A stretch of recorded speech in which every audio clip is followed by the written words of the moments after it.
नमस्कार साथियों, स्वागत है आपका सिविल लक्ष्य एकेडमी के Chhattisgarh daily current affairs programme में। आज हम देखेंगे 23 जून 2022 के सबसे महत्वपूर्ण प्रश्न जो आपके एग्ज़ाम में आ सकते हैं। आप कोशिश कीजिएगा कि जब मैं क्वेश्चन पढ़ूं तो आपको आंसर पता हो और आप कमेंट बॉक्स में उसका आंसर दीजिएगा। इसके लिए मैं आपको 2 सेकंड का वक्त भी दूंगा। छत्तीसगढ़ हर्बल की गुणवत्ता परीक्षण हेतु कितनी प्रयोगशालाओं की स्थापना की गई है? 2, 3, 4, 5। तो बताइए। तो इसका सही जवाब है 5 प्रयोगशालाओं की स्थापना की गई है। और ये जो प्रयोगशालाएं हैं कहाँ बनी हैं? तो ये रायपुर, बिलासपुर, अंबिकापुर, कांकेर और जगदलपुर में बनी है। तो याद रखना है कि बाकी 4 तो आपके संभाग मुख्यालय हैं, जैसे रायपुर, बिलासपुर, अंबिकापुर और जगदलपुर। लेकिन दुर्ग के स्थान पे कहाँ पे बनाया गया है? कांकेर में बनाया गया है। तो इस बात को बहुत अच्छे से याद रखिएगा। तो रिलेट भी करना है कि 4 संभाग मुख्यालय और 1 कांकेर। ठीक है। तो यहाँ पे छत्तीसगढ़ हर्बल के जो प्रोडक्ट बन रहे हैं उसकी गुणवत्ता परीक्षण के लिए प्रयोगशालाएं बनाई गई हैं, ताकि जो भी निर्यात हम कर रहे हैं छत्तीसगढ़ हर्बल्स के प्रोडक्ट की, उसकी गुणवत्ता अच्छी रहे। और गुणवत्ता अच्छी रहेगी तो डिमांड भी अच्छी रहेगी और प्रोडक्ट की जो मांग है विदेशी मार्केट में वो अच्छी रहेगी। नेक्स्ट क्वेश्चन बहुत इंपॉर्टेंट क्वेश्चन है, आपके आने वाले एग्जाम में आ सकता है। छत्तीसगढ़ में किसकी अध्यक्षता में नरवा मिशन की स्थापना की गई है? सुब्रत साहू और राकेश चतुर्वेदी, आर प्रसन्ना या श्रीनिवास राव? तो इसका सही जवाब है सुब्रत साहू।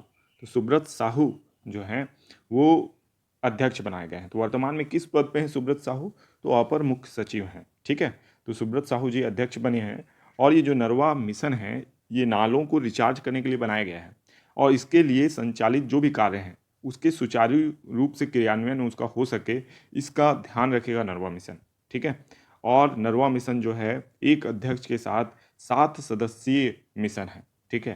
तो अन्य 7 सदस्य कौन कौन है? तो 3 आपको दूसरे ऑप्शंस में लिखे हुए हैं, जैसे कि राकेश चतुर्वेदी, आर प्रसन्ना, श्रीनिवास राव, वी श्रीनिवास राव, ये भी इसके सदस्य हैं। इसके अलावा अरुण कुमार पांडे, मोहम्मद अब्दुल कैसर हक, डॉक्टर तंबोली अयाज, श्री नारायण निम्जे, ये सभी क्या हैं? इसके सदस्य हैं। ठीक है। तो बहुत अच्छे से याद रखना है इसको। नेक्स्ट क्वेश्चन है सीजीपीएससी के पैटर्न का क्वेश्चन है, बहुत अच्छे से सॉल्व करने की कोशिश कीजिएगा। निम्नलिखित कथनों पर विचार करें।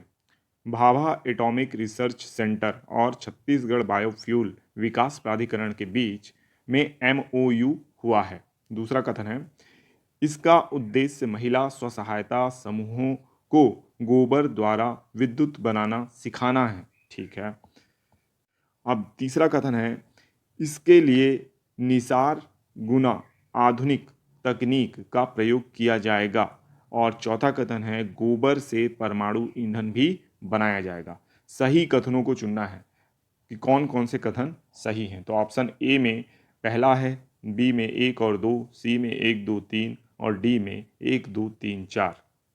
तो इसका सही जवाब है पहला, दूसरा और तीसरा। चौथा कथन जो है वो बिल्कुल गलत है। परमाणु ईंधन कहाँ से आ जाएगा? गोबर में। ठीक है। तो चौथा कथन गलत है, बाकी तीनों ही कथन सही हैं। नेक्स्ट क्वेश्चन है हाल ही में बिलासपुर में doctor APJ Abdul Kalam planetarium का लोकार्पण किया गया। विश्व का पहला प्लेनेटोरियम जो है वो 1774 से 1781 के बीच में बनाया गया। एमपी बिरला प्लेनेटोरियम कोलकाता भारत का पहला प्लेनेटोरियम था। आपके ऑप्शन हैं केवल एक सही है, 1 और 2 सही है, 1 और 3 सही है, यह सभी कथन सही हैं। इसका सही जवाब है सभी कथन सही हैं। तो लास्ट टाइम सीजीपीएससी में कथन कारण के बहुत से प्रश्न आए थे, तो उसी पैटर्न में ये क्वेश्चन है। कथन है प्रदेश में सी मार्ट की स्थापना के लिए अमिताभ जैन की अध्यक्षता में उच्चाधिकार समिति की स्थापना की गई है। कारण इस समिति का उद्देश्य प्रत्येक जिला मुख्यालय में कुटीर उद्योगों द्वारा निर्मित उत्पादों के लिए सी मार्ट की स्थापना के अवसर तलाशना है। हाँ, तो बता सकते हैं आप इसका उत्तर क्या होगा? तो इसका सही जवाब है कथन और कारण दोनों सही हैं, और कारण कथन की व्याख्या करता है। जब भी कथन और कारण में स्पष्ट संबंध पता चले और दोनों ही कथन आपको सही लगें तो संभवतः यानी ज़्यादातर मामलों में कथन कारण दोनों सही होते हैं और कारण कथन की व्याख्या भी करता है। ठीक है। नेक्स्ट क्वेश्चन है निम्न कथनों में से असत्य कथन चुनना है। ठीक है, पहला कथन है बूटा कटाई तिहार तेंदू पौधे से संबंधित है। सर्वाधिक तेंदू पत्ता संग्रहण बिलासपुर वन मंडल द्वारा किया जाता है। तीसरा कथन है 3 से 5 मार्च 2022 तक कोंडागांव मंडल में बूटा तिहार मनाया गया। और चौथा कथन है बूटा कटाई तिहार से तेंदू पौधा मर जाता है।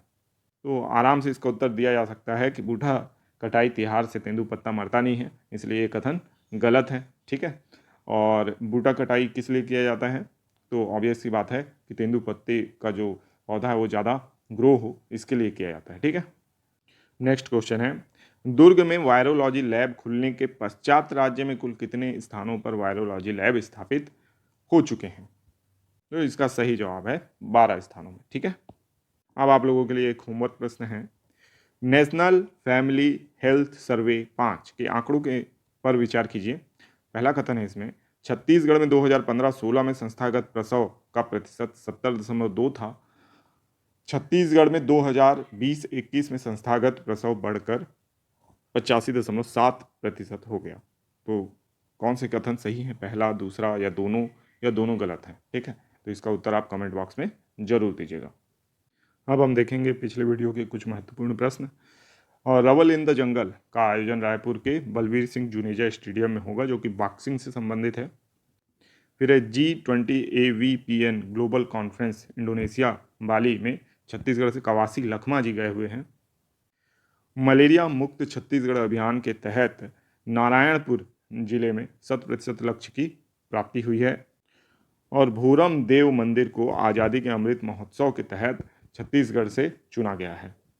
इसके बाद जो हमारा होमवर्क प्रश्न था उसका सही जवाब था ऑप्शन डी 1, 2, 3, 4, जिसका काफ़ी सारे लोगों ने सही जवाब दिया है। ठीक है, तो मिलते हैं हम लोग नेक्स्ट वीडियो में, जिसका आपका दिन शुभ हो। धन्यवाद।